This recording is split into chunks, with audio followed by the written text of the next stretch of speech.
Hello बच्चों, let's read the question. The question says which of the following graphs correspond to one node. So basically हमें बताना है कि कौन सा ग्राफ जो है वो वन नोड को रिप्रेजेंट कर रहा है. सो फर्स्ट ऑफ ऑल बात करते हैं बच्चों की कॉन्सेप्ट की.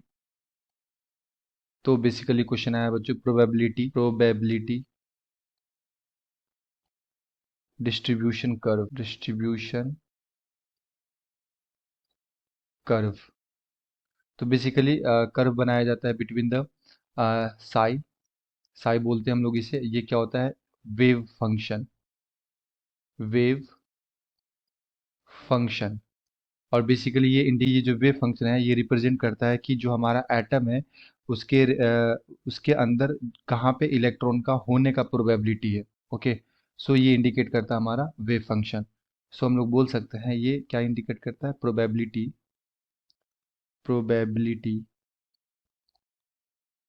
Of finding an electron. And अगर ये हमारा साई वेव फंक्शन जीरो हो जाता है तो उस पॉइंट को हम लोग क्या बोलते हैं? नोड.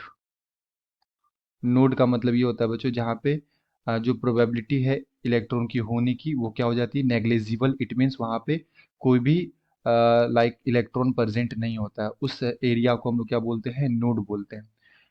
तो अगर मैं यहाँ पे ग्राफ देखूँ तो ग्राफ में हमें ये चेक करना है कि जो हमारा साई है वेव फंक्शन ये कहाँ पे जीरो आ रहा है.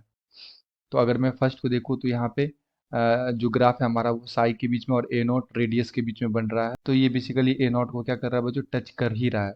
एग्जैक्ट कट करके लाइक और वापस से निगेटिव होके फिर पॉजिटिव नहीं हुआ. अगर मैं सेकेंड को देखूँ तो यहाँ पे इस पॉइंट पे क्या हो रहा है हमारा?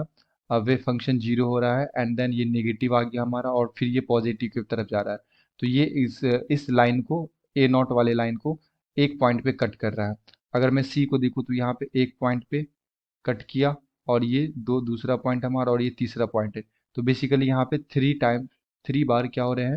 और जो हमारा वेव फंक्शन है वो जीरो आ रहा है. इट मीन्स कि यहाँ पे थ्री नोड्स प्रेजेंट होंगे. ओके.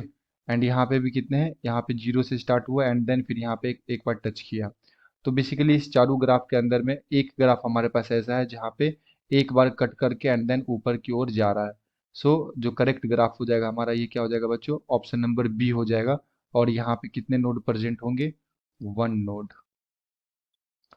वन नोड प्रेजेंट होंगे. अगर यहाँ पे जो हमारा साई है अगर एक बार ये ग्राफ को कट करता है इट मीन्स यहाँ पे एक नोड होंगे. तो जो हमारा करेक्ट आंसर होगा ये क्या हो जाएगा? ऑप्शन नंबर बी हो जाएगा. I hope you will be understood it well. Best of luck. Thank you.